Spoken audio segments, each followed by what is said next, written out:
Bien, estamos haciendo revirados y uno de los títulos del diario Territorio que tiene que ver con el radar que instalan en el Bernardo de Irigoyen. Dicen que va a hacer una especie de radiografía de las nubes, como para detectar algo muy interesante que son posibles granizos, tormentas. Es decir, el Servicio Meteorológico Nacional que instala este radar ayudaría a prevenir este tipo de, temporales que tendríamos en Misiones. Ojalá funcione tal cual se ha anunciado. De esta manera se suma a nuestro programa Mariano Bachiller porque ha llegado el día y ha llegado el momento de su columna de actualidad.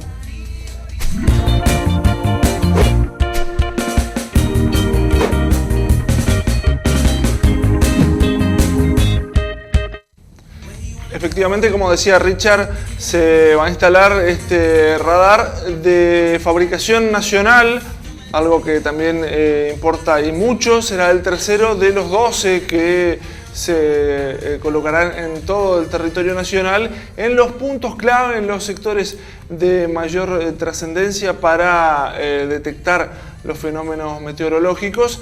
Tal es el caso de Misiones, que ha sido catalogada como una de las zonas de mayor riesgo, y lo estamos viviendo en carne propia porque el fenómeno del Niño nos está pasando factura y bastante a menudo. Según los pronósticos, se viene una semana similar a la anterior, en la cual hemos tenido cientos de familias afectadas, muchos evacuados, cuantiosos daños y un panorama realmente desolador, sumado a críticas hacia los gobiernos locales, provincial, nacional y todos los demás, porque las obras de infraestructura necesarias no son las adecuadas, aunque hay que hacer la salvedad de que la cantidad de agua caída ha sido realmente extraordinaria. Estamos viendo algunas imágenes de la provincia, también de la vecina provincia de Corrientes, en Santo Tomé, donde además de intensas lluvias han tenido voladura de techos, caída de árboles y otros daños por efecto de los vientos. Se anuncia para esta semana lluvias intensas, aparentemente no con la extensión que hemos tenido la semana pasada, con 2 o 3 horas de agua sin parar, aunque los chaparrones serán torrenciales y habrá que estar atento a todo lo que pase. En la semana que nos precedió hemos tenido, sobre todo en la llamada zona centro de Misiones, que no está tan al centro, está más al sur de la provincia, muchas familias con perjuicios importantes, sobre todo en Leandro N. y en Oberá. En la primera de estas dos localidades fueron 200 las familias damnificadas por el desborde doble del arroyo Arreame, primero el martes y luego el viernes, cuando muchos habían vuelto a sus casas después de haber tenido que autoevacuarse o de haber sido rescatados por las fuerzas del orden público y las autoridades municipales. Bueno, otra vez fueron damnificadas por este arroyo que atraviesa la ciudad y que, como siempre sucede en estos casos, aunque no con exclusividad, fueron las zonas más carenciadas las que padecieron con mayor fuerza estos fenómenos meteorológicos. La mayoría de estas fotografías fueron tomadas en la zona centro por parte de los corresponsales Daniel Villamea y Luciano Ferreira, de arroyos desbordados en la ciudad de Oberá, incluso también un automóvil que fue arrastrado por la corriente. Sí, ese es el arroyo Botaví, allí en Oberá, uno de los dos que tuvo una actividad inusual y que dañó a muchas familias. Ese auto que veíamos fue arrastrado por la corriente 2 cuadras y terminó incluso impactando contra un puente. Esa es otra de las consecuencias, la destrucción de puentes, de caminos vecinales, de incluso rutas provinciales que terminaron, como vemos, tapadas por el agua, y la preocupación porque esta situación no deja de ser extraordinaria, pero ocurrirá con mayor frecuencia, que hasta ahora el actual fenómeno del Niño tiene la mayor fuerza de los últimos 15 años, según los analistas, y esto sin dudas llama a la reflexión porque habrá que estar muy atento a esto. Decíamos 200 familias en Leandro N. sobre todo en los barrios La Picada y Tungoil, donde también reclaman la relocalización porque la ubicación de las viviendas no es la adecuada. Lo mismo sucede en otras localidades como San José, con el arroyo Pindapoy, con también la situación de Apóstoles. Y bueno, la preocupación. En 3 horas llovieron más de 100 milímetros y en la localidad de Alem, en la primera quincena de noviembre, cayeron 451 milímetros de lluvia. Esto supera ampliamente el promedio mensual, que anda en los 200, 250, dependiendo de la época del año. Esto obviamente no alcanza y también habrá que hacer las previsiones porque uno dice no hay desagüe que aguante. Bueno, habrá que hacer mejores desagües. ¿Puede hacer la comparación de nuevo como para estar atentos? ¿Perdón? ¿De cuántos milímetros ha llovido? En Alem decíamos Sí, 450, 451. Y la comparación es que en un mes en Misiones, que es una provincia muy lluviosa, hablamos de 200, 250 milímetros, en algunos casos un poco más, pero a lo largo de todo un mes. Y estos 450 milímetros cayeron en Alem antes de completar la primera quincena del mes. Ajá. Es una cifra realmente alarmante.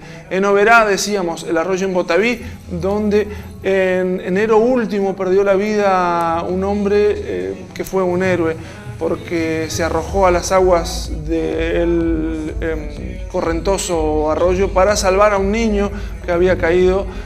Perdió la vida allí un hombre de apellido Parra. Bueno, pasaron 11 meses casi y las obras prometidas no aparecieron, no se solucionó lo que se tenía que solucionar y las consecuencias, si bien no hubo víctimas fatales, otra vez fueron daños a las casas de los vecinos de la zona. También el arroyo Tuichá generó grandes daños en Oberá. Dejó un saldo muy peligroso. En total 450 familias fueron damnificadas en la capital del Monte. Además el polideportivo Jan Barney, que terminó con grandes daños, se calculan en más de 200.000 pesos solamente en materiales, los costos de los arreglos. Ahí vemos, eso no es una cancha de waterpolo, es una cancha de fútbol, allí donde no pudo jugar la semana pasada exalumno 185, que tenía programado su partido, tuvo que hacerlo en su propio campo de juego, que no es el indicado para un torneo Federal B, pero había que acomodarse a las circunstancias. La paradoja de todo es que Oberá suele en verano padecer problemas por falta de agua. Y no solamente en verano, sino que en estos días la gente que se quedó en sus casas, muchos de ellos tuvieron agua, obviamente no apta para el consumo, dentro de sus viviendas y no tuvieron el suministro porque además las bombas del arroyo del medio, que es desde donde se realiza la nueva toma, no estuvieron aptas porque cayeron ramas, cayeron hojas y se vio taponada la salida del líquido, con lo cual la capacidad, que de por sí es limitadísima y que se intenta mejorar, no pudo suceder eso y la gente se quedó sin agua.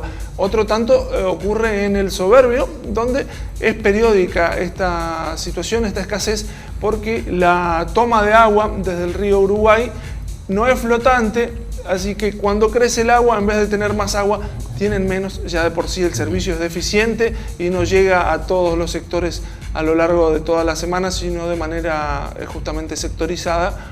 Bueno, cosas que hay que resolver en una provincia rodeada de agua, en una provincia atravesada por los arroyos, una provincia en la cual, si bien se han incrementado las sequías en los últimos tiempos, también recibe gran cantidad de agua desde el cielo. Bueno, la gente en sus casas no la tiene. También es una oportunidad que algunos especialistas están tratando de aprovechar para que se utilicen aljibes, tanques, reservas para acumular esa agua que cae y que se va desbordando arroyos y demás, pero que después falta en los días de buen tiempo.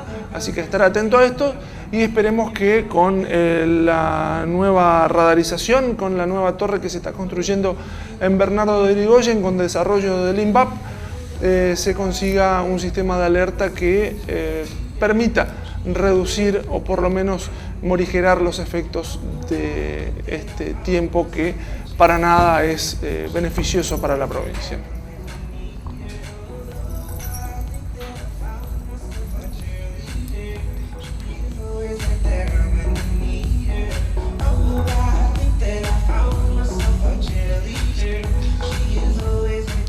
Bueno, muy bien, muchísimas gracias Mariano Bachiller, entonces con su columna de los martes, lo vamos a esperar para la semana próxima y que, bueno, pase una excelente semana mientras tanto. Y a cuidarse de las lluvias, de las tormentas que se anuncian por lo menos hasta pasado mañana.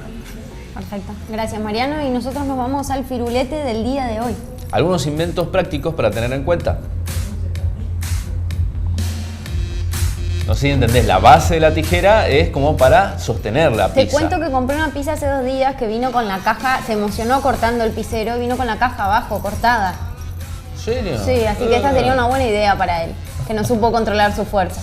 Una cartuchera con la forma de un panqueque. Qué hambre me da. Sí, me dio hambre en serio. Imagínate media mañana en la escuela con esto, te morfá la cartuchera. Un semáforo con la forma de, bueno, un reloj de arena. En vez de tener los numeritos al costado, Muy el divertido. mismo semáforo verde te dice cuánto tiempo va a durar.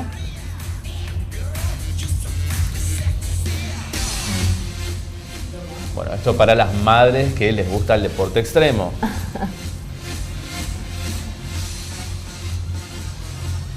Bueno, acá nunca se te va a pasar el pan tostado porque lo vas a ver, es transparente. Va a estar exactamente a tu gusto. Un enchufe, ¿cómo se podría decir? Retraíble, ¿se puede decir? Exactamente. Una buena forma de decirlo. Desplegable, te iba a decir, pero no, Retráctil. es retráctil. Muchas gracias, Mariano. Esto creo que es una ducha, ¿no? O es una canilla, ¿no? Con Para la saber temperatura incluida. Claro. No hace falta quemarme para después ir regulando el agua, sino que me está diciendo qué temperatura va a salir. Bien, ahora sí, muchas gracias, Mariano. Hasta luego. Hasta luego. Vamos a una pausa, ya volvemos.